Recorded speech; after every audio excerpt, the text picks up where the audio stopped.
¿Qué nos separará del amor de Cristo?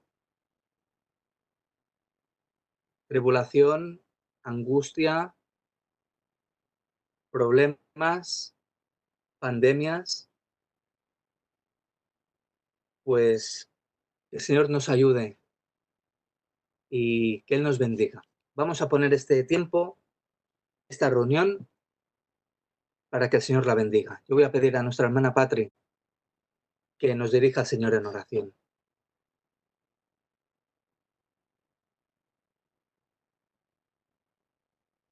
Sí, Señor y Padre, bendito y alabado seas en esta mañana, Señor, que venimos de nuevo ante tu presencia, Señor. Venimos reconociendo la labor que tú has hecho por nosotros, Señor. La labor de la salvación, Señor, y también la magnificencia que es tu vida, Señor. Gracias te damos por ella. Pedimos en esta mañana que tú bendigas la palabra que va a ser dada, Señor. Bendigas también a los hermanos que estamos aquí escuchándola, Señor, y también a aquellos que por distintos motivos no pueden estar. Te pedimos bendición para todos, Señor, y que te quedes acompañándonos. En el nombre del Señor Jesús te lo queremos pedir. Amén. Amén. Antes de nuestro hermano Ramón y familia, pues nos han notificado una triste noticia a la Iglesia, en este fin de semana. Se les ha denegado la documentación para vivir y trabajar aquí en España. Pues nos figuramos la situación de la amada familia y han pedido oración. Y por eso estamos aquí, clamando al Señor para que Él ponga su mano de poder y sobre todo que haga su voluntad en ellos, en estos momentos pues de impacto, de crisis, de tribulación y que no entendemos nada. No sabemos el porqué de las cosas y no las entendemos, pero el Señor sí que las entiende. Yo tenía un versículo de la palabra del Señor, y aquí tenemos en otro pasaje en 1 Corintios. Hemos estado orando pues con la familia y pues, figuraros también con nuestro pastor Pedro ayer y hoy también, y meditábamos en 1 Corintios capítulo 12. Y querida familia y querida amada iglesia también, dice 1 Corintios 12 en el versículo 26, de manera que si un miembro padece, todos los miembros se duelen con él. Y si un miembro recibe honra, todos los miembros con él se gozan. Vosotros, pues, sois el cuerpo de Cristo y miembros cada uno en particular. La Iglesia de Cristo está formada por mujeres y hombres diferentes, ¿verdad? Aquí estamos un puñado de la Iglesia del Señor, pero cuando tenemos un problema de unos hermanos amados que además están pidiendo oración, pues ¿qué podemos hacer, hermanos? Pues clamar al Señor, pedir que Él ponga sobre todo su paz. Vamos a orar al Señor y sobre todo también que la Iglesia, pues somos conscientes de esta situación de urgencia, podemos decir, esta urgencia, y el Señor es poderoso, hermanos. A nosotros se nos escapa. Sí. No pueden trabajar y, en fin, no pueden residir en España, pero confiamos en el Señor y que Él dé una salida. Amén, hermanos. Amén. Pues yo voy a pedir oración en estos momentos por la familia Martínez, por Ramón y su familia, que os amamos, hermanos, os queremos en el Señor y sobre todo en momentos como este, en el que, en fin, los pensamientos, incluso físicamente y sobre todo también espiritualmente, pues no tenemos fuerzas, pedimos al Señor de su sabiduría y de su poder y de su gracia. Amén. Yo voy a pedir a los diáconos. Hermano Pedro Gómez, que puedas elevar al Señor una oración por la familia. Señor, en estos momentos estamos tristes, Padre, porque cuando vemos, Señor, y notamos que un hermano, un miembro de la familia, Señor, se duele, pues todos nos dolemos, Señor. Y a veces, Señor, no entendemos el porqué de las cosas, Señor. Y por eso, Padre, queremos pedirte, Señor, pues que tú bendigas a Ramón, a su mujer, a sus hijos, Señor, para que les dé, Señor, la fortaleza necesaria, Señor, en estos momentos difíciles que están atravesando, Señor. Sabes, Señor, que los amamos profundamente, Señor. Y, Señor, muchas veces, pues, no entendemos tus designios, tu voluntad, Señor, pero sí que te pedimos que tú nos ayudes, Señor, a aceptarla. Y, Señor, que les aumentes la fe, Señor. Y en esos momentos, Señor, de debilidad, en las que ellos puedan verse, pues, Señor, pues, abatidos, Padre, por las circunstancias, Señor, que tu presencia con ellos, Señor, no decaiga, Señor, sino que esté constantemente, que puedan aferrarse, Señor, a ti, como la esperanza única, Señor, que tú eres, Señor, y que les dé, Señor, pues la visión, la sabiduría, Padre, el entendimiento, Padre, y sobre todo también, Señor, la aceptación, Señor, de aceptar, Señor, tu voluntad, Señor, aún en medio de situaciones difíciles, Señor. Nosotros como iglesia, como cuerpo de Cristo tuyo que somos, Señor, queremos, Señor, orar, unirnos, Señor, a la tristeza, a esta situación, Señor, que no comprendemos, Señor, pero, Señor, que respetamos porque, Señor, si viene de ti, Señor, tenemos que asumirla, Señor. Señor, te pedimos que tú, como hemos dicho, nos fortalezcas, nos bendigas grandemente, Señor, y que realmente, pues, que puedan acogerse, Señor, fuertemente a ti. Así, Señor, en tu palabra, todos ellos, Padre, los que encomendamos, Padre, para que tu presencia esté con ellos, Señor, y que tú, Señor, si es tu voluntad, puedas mostrar, Señor, una salida ante esta situación problemática, Señor. Confiamos en ti, Señor, y te lo pedimos todo en el nombre y en los méritos de Cristo Jesús. Amén. Amén. Pues arraigados en Jesús, como acabamos de cantar. Pues no, ¿qué podemos decir? Pues mucho ánimo, hermanos, en el Señor, y sobre todo nuestras oraciones van a acompañaros también con este problema, en este proceso, y que el Señor pues haga su voluntad y os dé mucha paz.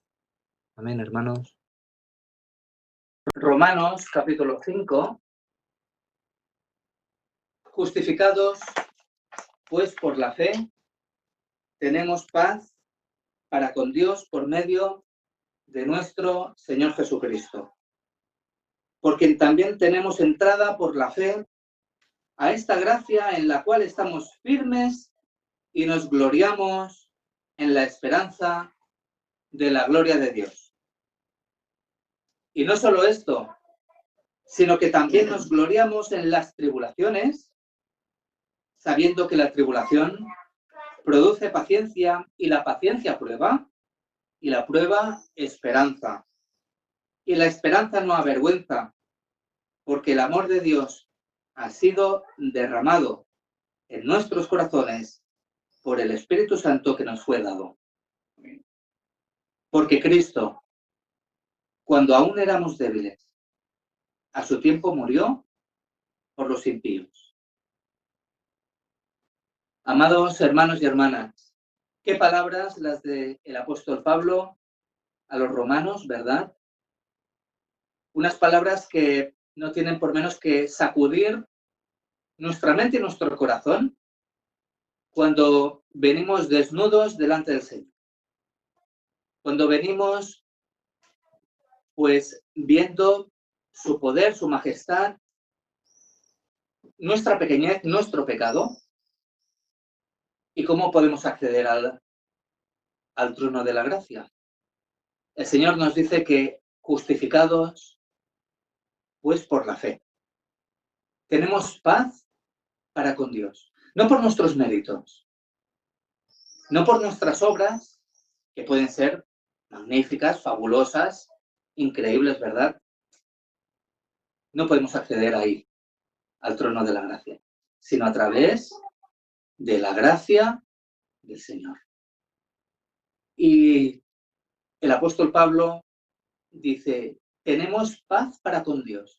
¿Tienes tu paz, amada hermana, amado hermano, en estos momentos? Paz que viene del Señor en medio de los problemas, de las tribulaciones, como también el apóstol Pablo dice en este capítulo 5, ¿verdad? En medio de las tribulaciones, en medio de los problemas, tener paz en el corazón.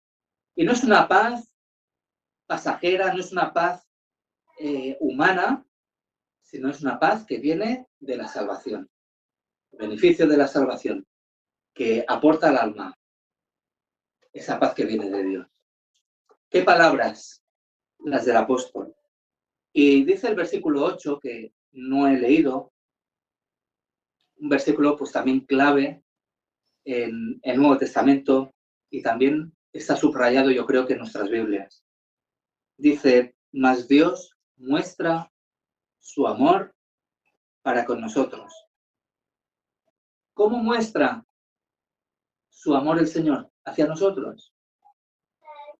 En que siendo aún pecadores, Cristo murió por nosotros. Amados hermanos, bendito sea el Señor. Lo que vamos a celebrar en estos momentos, pues es un acto muy sencillo. Un acto sencillo, pero reverente. Un acto que es un recordatorio que no se nos olvide, porque nuestra mente puede ser olvidadiza, que no se nos olvide lo que el Señor ha hecho por cada uno de nosotros. Él murió en la cruz para darnos libertad, para darnos salvación, para reconciliarnos con el Padre. Y en esa salvación Él nos da de su paz.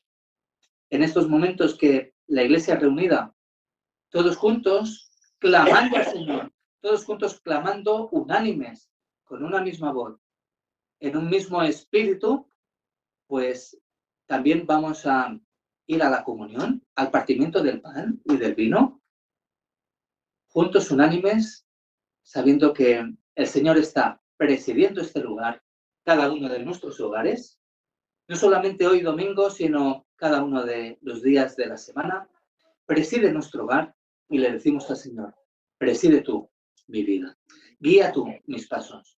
Glorificado sea, Señor, por la salvación que me has dado. Reconocemos nuestro pecado, reconocemos nuestra pequeñez y ensalzamos y engrandecemos tu santo y bendito nombre.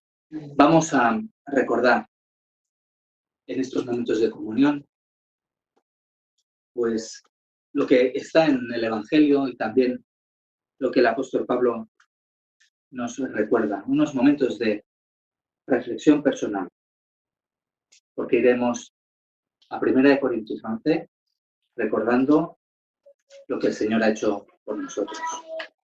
Unos momentos de oración.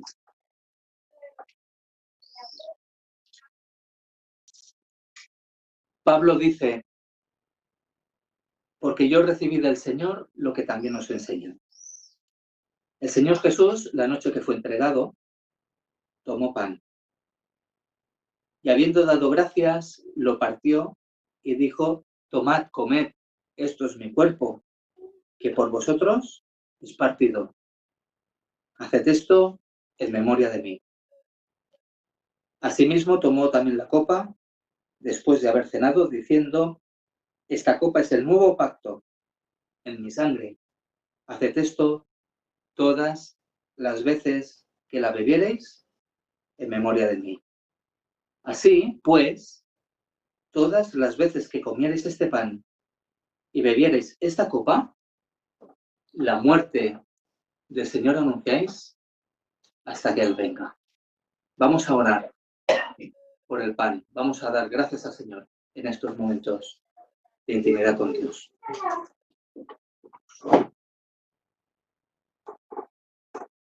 Padre eterno, con gozo y reverencia venimos delante de tu presencia para darte gracias por estos momentos en los que podemos elevar nuestra mente y nuestro corazón en recuerdo de aquel sufrimiento tan grande que tuviste al ser levantado en la cruz muriendo por nuestros pecados. Señor, tú que eres el pan de vida, pan que descendió del cielo y nos das ese gozo de poder unidos tomar de este pan que simboliza el cuerpo sufriente de Cristo, nuestro bendito Señor y Salvador. Amén. Te alabamos, Señor, y te pedimos que tú bendigas este pan en el nombre de Jesús. Amén. Amén.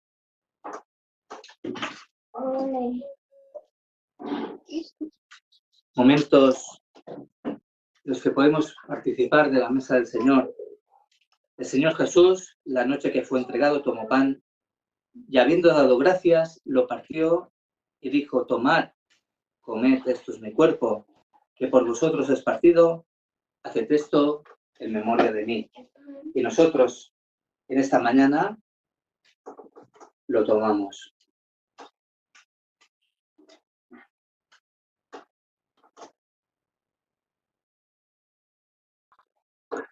Oremos por la copa.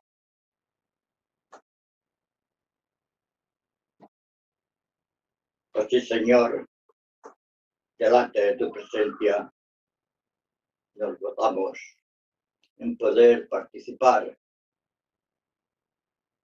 de esta comunión, tus hijos, todos juntos contigo, sabiendo que tú derramaste tu sangre preciosa para limpiarnos de todo pecado y darnos entrada hasta el trono de tu gracia.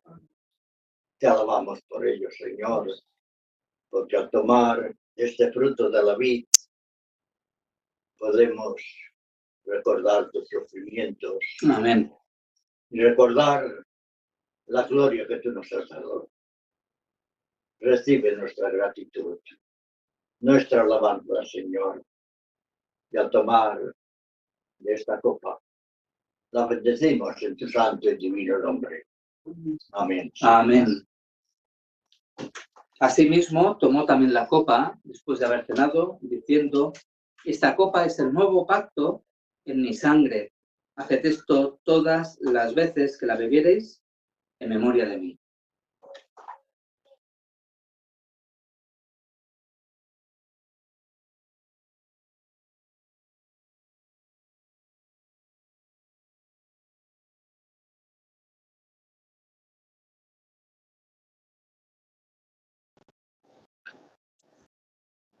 Todas las veces que comiereis este pan y bebiereis esta copa, la muerte del Señor anunciáis hasta que Él venga.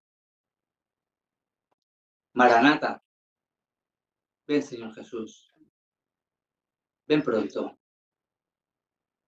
Mientras tanto, estemos firmes, amadas hermanas y hermanos.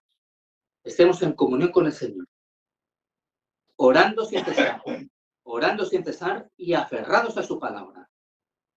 Y que el Señor, pues, nos dé de su poder y de su gracia. Amén. Los momentos son de intimidad con el Señor y damos gracias al Señor porque una vez más hemos podido estar en comunión con Él.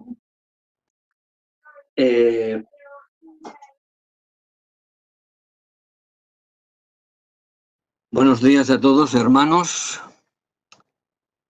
Permitidme que tengamos una palabra de oración.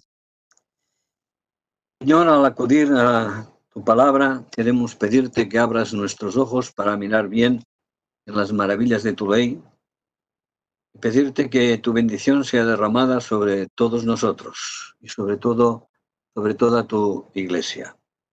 Y pedirte también que no permitas, Señor, que hayan cortes de conexión. En el nombre de Jesús. Amén. Si os preguntara a alguno por los grandes profetas del Antiguo Testamento, la respuesta puede ser variada. Me imagino que responderíais me imagino yo. Isaías, Jeremías, todos esos profetas. Pero hay otros profetas en el Antiguo Testamento que son de relevante importancia para todos nosotros. Son importantes desde el momento en que fueron escogidos por Dios para llevar el mensaje a su pueblo de Israel, para llevar mensaje a diferentes naciones o para llevar el mensaje a alguien en particular. Hace tiempo que vino a mi mente el deseo de preparar algunas exposiciones bíblicas sobre el profeta Eliseo, cuya historia sabemos que está envuelta de grandes eventos milagrosos, con un fondo de enseñanza del que no podemos sustraernos.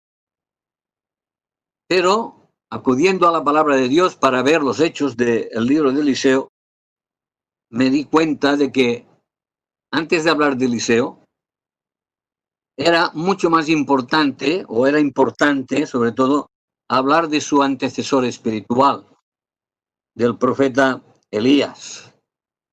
El profeta, precisamente, que Dios ordenó que fuese a ungir a Eliseo para ser su sustituto. Los hechos de la vida de Elías están narrados en el primer libro de los Reyes, capítulos 17 al 19, y en el segundo libro de los Reyes, capítulo 1 y 2. La primera cita que encontramos que nos habla de Elías, realmente la tenemos en el capítulo 17,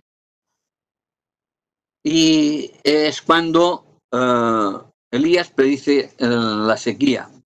Pero yo recomiendo e invito a los hermanos, porque no vamos a leerlo ahora todo, a que leáis y examinéis la vida de este gran profeta del Señor. Esta mañana hemos oído al pastor, nuestro pastor Benjamín, hablar acerca y se han leído lecturas acerca de la fe, Entonces vino a mí la pregunta de que qué es lo que ocurre para que Elías anunciase lo que anuncia en ese capítulo 17 donde él aparece, y que yo voy a leer unos pocos versículos, porque ya digo, sería bueno hacer una síntesis de toda la vida de Elías para que yo, o la intención mía era hablar de unos aspectos de la vida de Elías, pero que no vamos a poder tratar ahora en el poco tiempo que tenemos.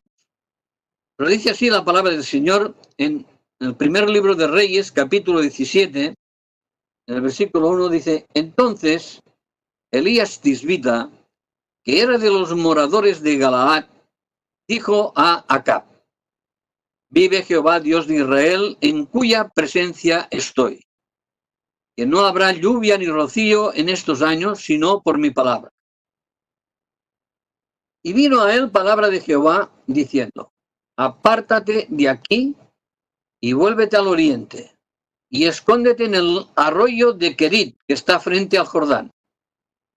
Beberás del arroyo, y yo he mandado a los cuervos que te den allí de comer. Y él fue e hizo conforme a la palabra de Jehová. Pues se fue y vivió junto al arroyo de Querit, que está frente al Jordán. Y los cuervos le traían pan y carne por la mañana, y pan y carne por la tarde, y bebía del arroyo. Pasados algunos días se secó el arroyo, porque no había llovido sobre la tierra.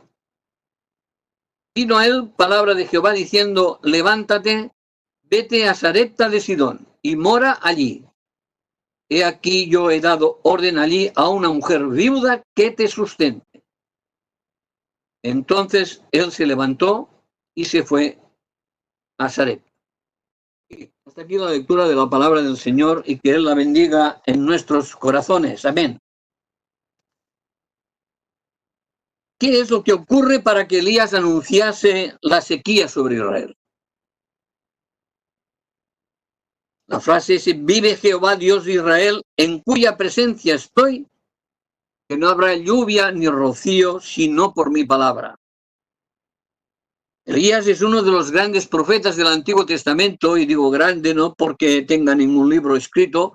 Fijémonos que en solo 6 o 7 páginas se nos narra su vida, sus hechos. Digo grande porque era un gigante de la fe.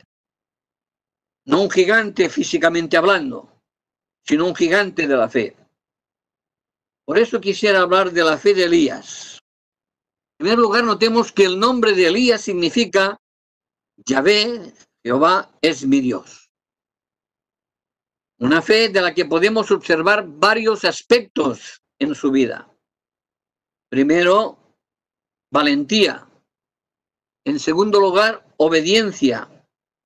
En tercer lugar, contestación de las oraciones de Dios. Y en cuarto lugar, debilidad de la fe.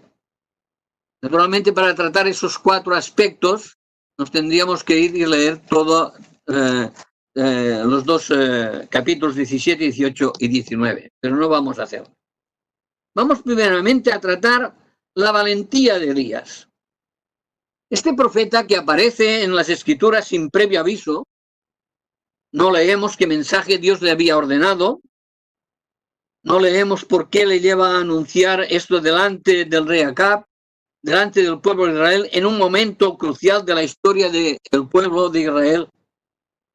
Y Elías vemos que debe enfrentarse a un rey que está catalogado como impío, y a su esposa Jezabel, que, conociendo la historia, sabemos de lo que era capaz. La mayor amenaza para la fe de Israel está en estos momentos, en ese tiempo actual de la vida de Elías. Es la mayor amenaza desde los tiempos de Moisés hasta el exilio. Como he dicho, la primera mención que tenemos de Elías no nos dice de quién era hijo, como leemos en otros profetas. Solamente se nos dice que era tisbita, de lo que se deduce que nació en Tisbe, un lugar dentro del territorio de Israel, la parte del norte, del reino llamado del norte. Notemos también que Elías es uno de los profetas que más se menciona en el Nuevo Testamento. Es conocido como el profeta esperado, el profeta que fue arrebatado al cielo y del que los judíos esperaban su regreso. Es citado en el Nuevo Testamento por los 4 evangelistas. Y una de las citas de Elías es precisamente en Mateo 17, 3 y 4, en el monte de la transfiguración, donde aparece junto a Moisés hablando con el Señor Jesucristo. Pero también el apóstol Pablo hace mención de Elías, recordando cómo, de qué manera invocó a Dios en contra del pueblo de Israel. Y en Santiago 5, 17, leemos que Elías era un hombre sujeto a pasiones semejantes a las nuestras, pero con fe en la oración. En los tiempos que estamos viviendo, hermanos, como creyentes necesitamos fe y confianza en Dios. No cesamos de buscar en las Escrituras esos textos que a los grandes siervos de Dios, como por ejemplo David, que en medio de tantas adversidades llegó a componer preciosos salmos que a nosotros nos fortalecen espiritualmente hoy. Necesitamos, pues, fe y confianza en Dios. Consideramos nosotros a los grandes hombres de la Biblia como héroes invencibles de la fe. Sin embargo, es necesario examinar detalladamente la vida de estos hombres en los que tuvieron que actuar enviados por Dios. Donde tenía la fuerza de la fe Elías. Porque las palabras que pronuncia ante Acab son verdaderamente impresionantes, a la vez que son comprometidas, ya que sentencian unos acontecimientos. Vive Jehová Dios de Israel, en cuya presencia estoy, que no habrá lluvia ni rocío en estos años, sino por mi palabra. ¿Dónde apoyaba su fe Elías? ¿En quién se fundamentaba? La respuesta la tenemos, seguramente en Dios, lo sabemos. Las palabras que sin miedo alguno pronuncia delante del rey de Israel son una afirmación de que tenía fe en Dios. La fe y la confianza de Elías en Dios constituyen todo un ejemplo para todos los tiempos y para nuestros tiempos también. Pero leyendo toda la historia del profeta Elías, nos daremos cuenta de que también tuvo sus momentos de debilidad, momentos en los cuales también nosotros a veces podemos entrar en momentos en que nuestra fe se debilita. De esta fe tan segura se desprende que Elías había obedecido a Dios. La fe y la obediencia son inseparables. Elías había sido enviado por Dios a hablar al rey Acab. Y notamos que él sabía que estaba delante de hombres y el del rey que eran dirigentes impíos, pero sabía también que por encima de ellos estaba delante de Dios y que él obedecía sus mandatos aun cuando podía parecerle cosas extrañas. Y ahí entramos en la obediencia, en el segundo aspecto de la vida de Elías. En primer lugar, vemos que Dios le ordena órdenes extrañas. Porque después de cumplir con la profecía delante de Acab, Dios le ordenó que se fuera al arroyo de Querit y se escondiera allá, donde sería alimentado por los cuervos. Y vemos que así explica el narrador del libro de los Reyes, que era alimentado de día, por la mañana y por la noche, por los cuervos que le traían pan y carne. Una cosa extraña, ¿verdad? Porque si sabemos que los cuervos de dónde obtienen el alimento, es precisamente de los vertederos de basura, de donde sacan su alimento. Pero ellos lo cogían para traerlo a Elías. Y ahí tenía el agua en el arroyo para beber. Pero claro, la profecía de la sequía se cumplió y el arroyo de Querit se secó. Y entonces Dios le ordena que vaya a Sarepta, donde sería acogido y alimentado por una viuda. Otra cosa extraña, que una pobre mujer viuda pudiera sustentar a un siervo de Dios. Después de la orden de presentarse delante de Acab, después de haber obedecido, haber ido al arroyo de Querit, Elías ahora obedece ir a Sarepta. Hermanos, la fe es el fundamento de nuestra creencia. Es el fundamento y debemos tener fe en Dios para creer en Él. Pero para creer a Dios hemos también de serle obedientes como lo era Elías. La fe se manifiesta por la obediencia a Dios. De esta manera somos aceptados para salvación. Pablo dice en su epístola a los Romanos, capítulo 1, versículo 5, él daba testimonio de su apostolado mediante la obediencia a la fe, y por quien recibimos la gracia y el apostolado para la obediencia a la fe en todas las naciones por amor de su nombre. Así empieza la epístola a los Romanos. Pero también la termina en 16:26 diciendo, según el mandamiento del Dios eterno, se ha dado a conocer todas las gentes para que obedezcan a la fe. Sabemos que por la desobediencia de un hombre entró el pecado en el mundo y por el pecado la muerte, la separación de Dios. Pero por la obediencia de otro hombre, el segundo hombre, el hombre venido del cielo, por la obediencia a ese hombre volvemos a tener relación con Dios y podemos volver y tenemos otra vez la vida. Y Jesucristo es ejemplo de obediencia para nosotros. Es el supremo ejemplo de obediencia.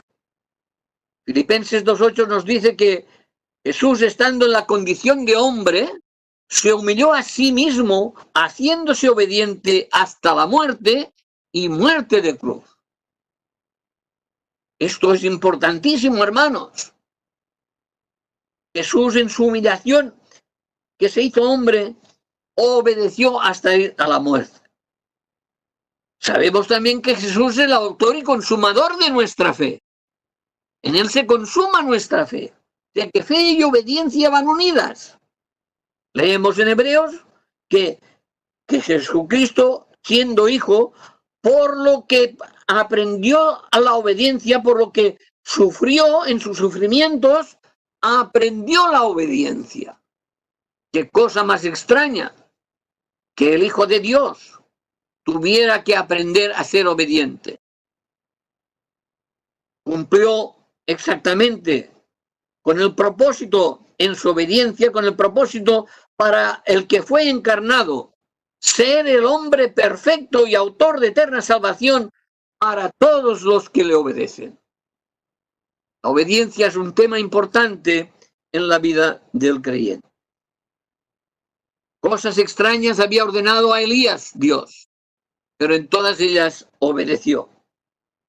A veces Dios puede ordenarnos cosas extrañas, como a Elías, cosas que pueden parecernos que están fuera de lugar. Y quiero decir que el ejemplo de Elías es válido para nosotros, como lo es, sin dudar algunas, el ejemplo de Cristo. Elías recibía un mandato de Dios y obedecía puntualmente sin discutir. De esta manera mostraba su obediencia a Dios. Y es que no podemos poner reparos a los designios de Dios, sino cumplir sus mandatos. Y ahora quisiera dirigirme en especial, porque creo, a la familia de Ramón Martínez. Quizá para vosotros os parece extraño que el Señor ordene esto, pero sabemos que Dios conoce todas las cosas y que a los que a Dios aman, todas las cosas les ayudan a bien. Simplemente debemos obedecer al Señor, porque la fuente de Elías estaba en Jehová su Dios, como la fuente de nuestra fe está también en el Hijo de Dios, en el Dios eterno. Fijaros que no sabemos cómo ni de qué manera Dios le dio el mensaje, ni lo que había de hablar Elías. Pero por lo que decimos en lo que hemos leído, era un mensaje contra el pueblo de Israel y que el no aceptarlo llevaba consigo un castigo, la falta de lluvia durante 3 años y medio en todo el territorio de Israel. ¿Por qué ese castigo? ¿Cuál era el pecado de Israel por el cual Dios iba a enviar un castigo de tal clase o de tal grandeza? El pecado de Israel es grande. Cuando leía yo ese primer versículo en el que aparece Elías, no llegaba a comprender el porqué de las palabras que pronuncia Elías: no habrá lluvia ni rocío. Es verdad que Santiago 5:17 encontramos la explicación. Fijaros, años más tarde tenemos en la palabra de Dios la explicación de esa oración. Era una sentencia, una severa advertencia para el pueblo de Israel. El agua tan necesario para el crecimiento de la siembra de los cereales, que debía dar alimento a la población. El agua que llenaba las cisternas para la vida del pueblo. ¿Qué había ocurrido? Leyendo la palabra de Dios y en el contexto anterior, vemos que el mensaje era una denuncia por el pecado del rey Acab, quien impulsó al pueblo a pecar. El texto nos dice claramente, y lo resumo para no perder tiempo en leer, y os invito a que lo leáis también. Cuando nos dice que desgraciadamente se dio algo en el rey Acab que se dio en todos los reyes de Israel. Llevaba Acab 22 años reinando sobre Israel, y en todo su reinado su comportamiento fue nefasto. Hizo lo malo ante los ojos de Jehová, más que todos los reyes que reinaron antes de él, y fueron 7. El versículo 31 nos dice, del capítulo 16, nos dice: ¿Cuál fue el pecado de Acab? Dice que le fue ligera cosa andar en los pecados de Jeroboam, hijo de Nabat, como primera cosa.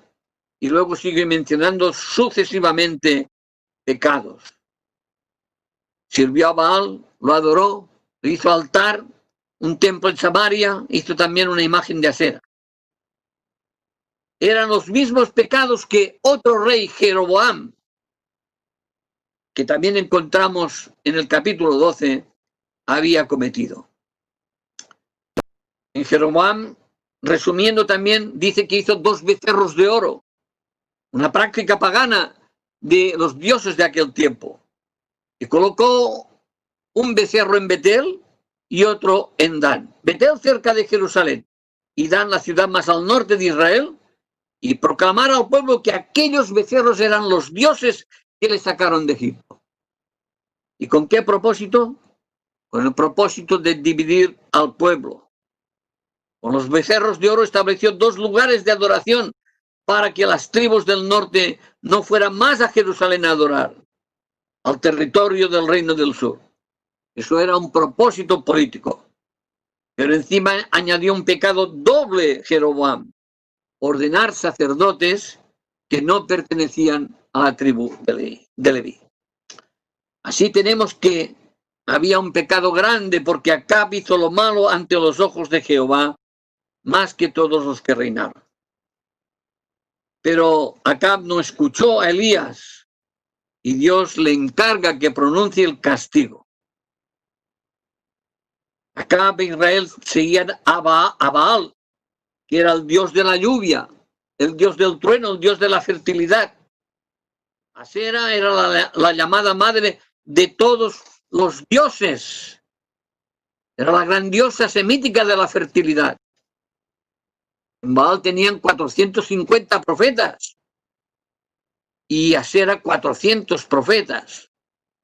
Elías se enfrenta él solo al rey Acab, a todos los profetas paganos, ante los dioses paganos, Baal el dios de la lluvia y Asera la diosa de la fertilidad.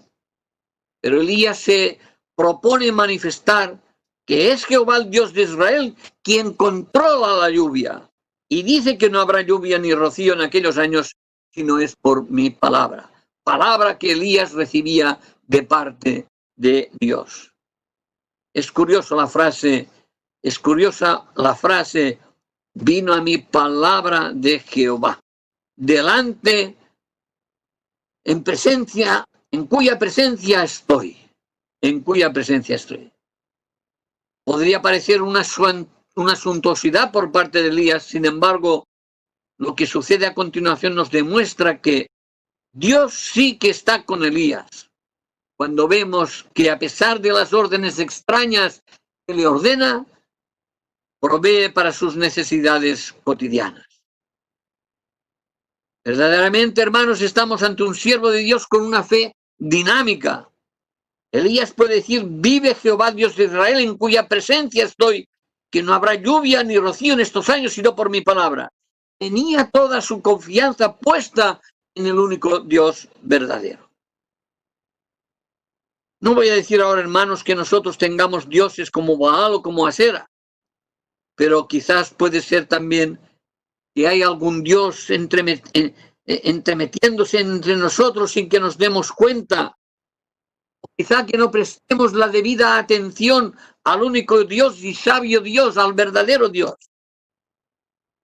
Nos enfrentamos a un mundo lleno de incredulidad, lleno de impiedad, de desacato, de profanación, de irreverencia, de corrupción.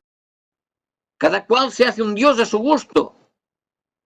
Es verdad que por ahora los dirigentes no nos incitan a adorar imágenes de otras creencias, como hicieron los reyes de Israel al pueblo. Pero sí que, desgraciadamente, quieren forzarnos a que aceptemos, a que toleremos, a respetar la vida de pecado como algo innatural, como algo, innato, natural en cada persona, sin que deba importarnos, sin que le demos importancia. Nos hace falta, hermanos, más obediencia a Dios. Afianzarnos como Elías. Afianzarnos con esta frase: estamos en la presencia de Dios. Cuando debemos presentarnos delante de las personas en el mundo para hablarles del Evangelio, tener presente que estamos delante de un alma que es amada por Dios, pero estamos delante de la presencia de Dios, quien orando a Él nos ha de dar la palabra adecuada que debamos llevar a las personas. Elías fue valiente, usó su fe, porque fue obediente a Dios y pudo orar en la confianza de que sería como Él decía. Y esto es lo que nos hace falta muchas veces, hermanos, tener esa confianza de que seremos oídos y de que tenemos confianza que será en aquello que pedimos al Señor conforme a sus propósitos. Ejemplos de obediencia de la fe o a la fe en las Escrituras tenemos varios e importantes. Noé, por ejemplo, fue obediente a lo que el Señor le dijo, y algo rarísimo y extraño le ordenó Dios a Noé: construir un arca de tantas dimensiones donde cabieran todos los animales de la tierra. Otro ejemplo de fe, de obediencia a la fe, fue los amigos de Daniel, cuando declararon al rey Nabucodonosor: he aquí nuestro rey a quien servimos para librarnos del horno de fuego ardiendo, y de tu mano, rey, nos librará. Y si no nos libras, sepas, oh rey, que no serviremos a tus dioses, ni tampoco adoraremos la estatua que has levantado. Estos jóvenes demostraron su fe siendo obedientes a Dios. Pero la valentía de estos hombres, como la de Elías, residía en su vida de relación con Dios. Tenían la firme certeza de que Dios les socorrería. No sabían cómo, pero confiaban en Él. La obediencia a Dios viene por una vida de relación con Él. Elías tenía delante de él a una gran multitud en contra suya. Todos estaban en contra suya. Nadie estaba con él, pero no estaba solo. Había uno que estaba con él. Y he leído una frase esos días que voy a transmitir, que dice: se debe tener una visión con un objetivo claro y luego orar para que nuestra fe se fortalezca hasta convertirse en certeza. Bien, hermanos, no quisiera alargarme más. Ya he dicho, no vamos a tratar toda esta vida de Elías interesante, porque no acabaríamos. Quizá habrá más ocasiones con las que podamos continuar. Pero eso sí, sabemos que Elías recibió la contestación de Dios a sus oraciones. Elías oró a Dios para que no lloviese. Decir eso ante un mundo pagano, se tenía que tener la seguridad de que Dios iba a cumplir. Después Dios le envía a Sarepta, donde sería alimentado por una viuda y alojado en su casa. Sin oponerse, Elías obedece. Y allí se encuentra con la hombruna y una pobre viuda que recoge 2 leños para cocer una torta con el poco de aceite y harina que tiene para ella y para su hijo, y después de comer dejarse morir. Elías le dice: bien, pero primero hazme una torta para mí. ¿Por qué? Porque Jehová, Dios de Israel, ha dicho así: la harina no escaseará y el aceite no faltará. Y así fue. Harina y aceite. 2 productos, 2 provisiones presentes para la vida de Israel, para la vida del pueblo, para la vida nuestra, que tienen un significado especial en la Biblia. La harina como purificadora del fruto malo de la tierra, como el fruto del mundo, como más tarde sabemos que Eliseo usó de un puñado de harina para poner la olla con la comida buena. Harina y aceite, 2 productos que se ofrecían a Jehová como ofrenda encendida de olor grato a Jehová.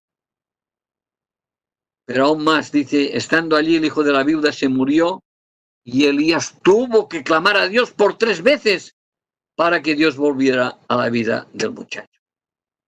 Estos eventos, hermanos, son dignos de especial estudio para nuestra vida espiritual, como lo es también el último, la debilidad de la fe de Elías, que es la fe probada. Somos conscientes, hermanos, en cuanto a la fe, que estamos muy lejos del ejemplo de Elías. Pero si nuestra vida es una vida de dependencia y relación con Dios, será una vida de fe. Y me parece que debemos ejercitarnos en la obediencia a Dios para fortalecer nuestra fe. Los discípulos pidieron al Señor, aumentanos la fe. Que Él nos bendiga. Amén. Pues damos gracias al Señor por el mensaje y que Él nos ayude y nos bendiga, que lo podamos poner en práctica. Hombres y mujeres de fe, pues que cómo está la altura, la medida de la fe de estos hombres como Elías, y nosotros nos comparamos y decimos, Señor, auméntame la fe. Que el Señor nos ayude en medio de esta generación también, como hemos escuchado, idolátrica, que hay baales de otra manera, ¿verdad? Que nos invaden y que nos impiden tener al Señor como nuestra prioridad. Pues hemos escuchado también este consejo de la palabra del Señor y que Él nos ayude. Amén. Y vamos a despedirnos en oración.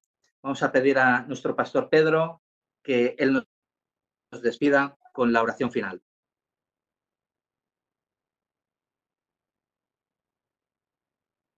Sí. Vamos a dar gracias al Señor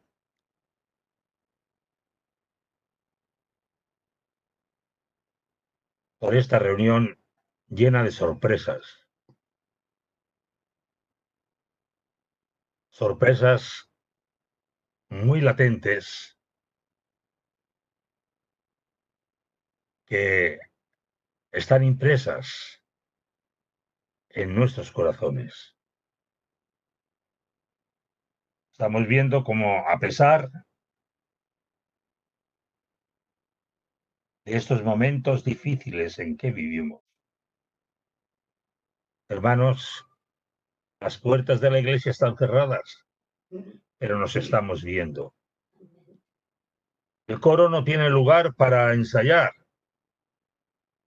pero está cantando. ¿No son esto milagros del Señor? ¿Hasta dónde alcanza la grandeza de nuestro Dios? Permitid que esto es oración lo que estoy haciendo.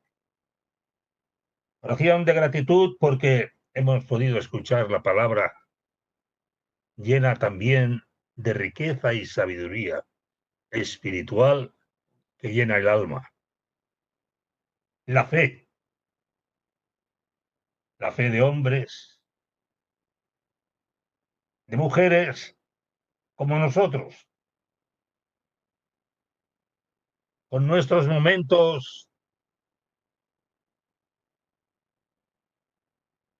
tan elevados y momentos tan bajos.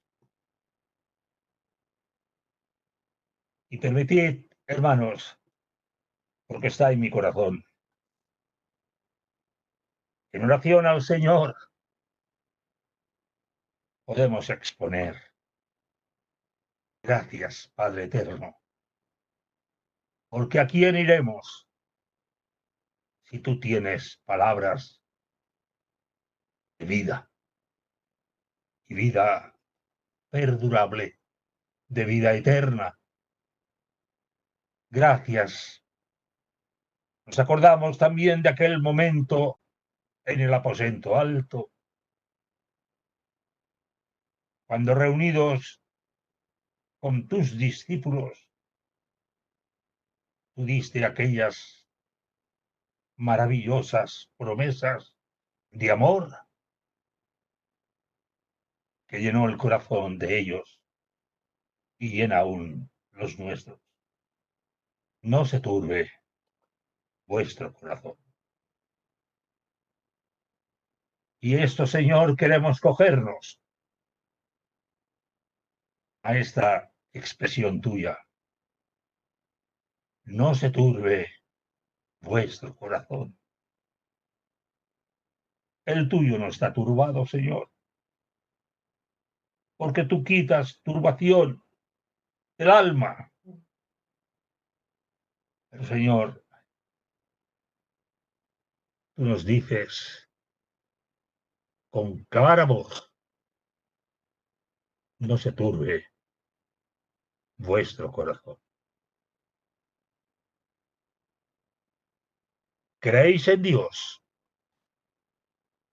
Creed también en mí. Nosotros no podemos, Señor, arreglar tantos asuntos negativos que existen en el mundo. Nosotros no podemos, porque somos débiles. Pero tú sí puedes. Tú sí puedes, y es por eso que acudimos a ti, oh Señor, recordando tus palabras. No se turbe vuestro corazón. Y queremos salir de este lugar en que estamos en comunión, gozosos en tu esperanza. Señor, mañana, ¿qué nos espera?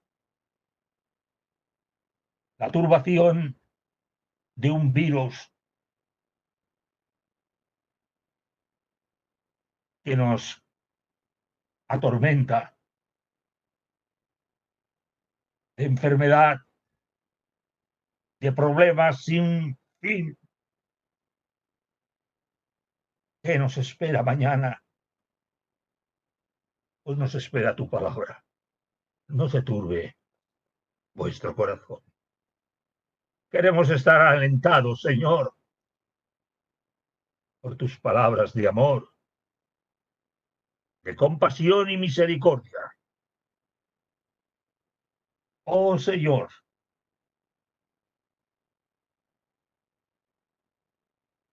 mañana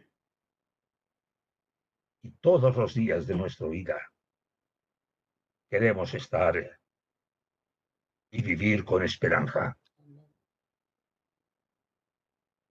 Así, a nuestro hermano Ramón, Sandra, y aún sus hijos, Señor, también están pasando estos momentos tan difíciles.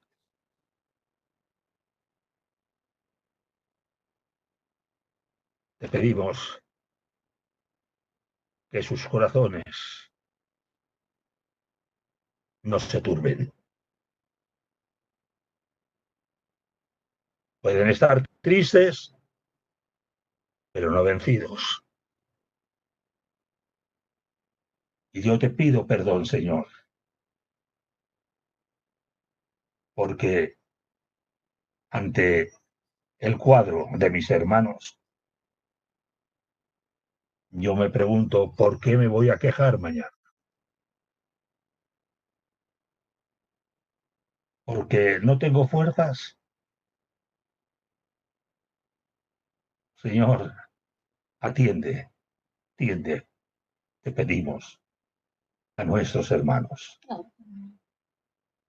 verdaderamente necesitados,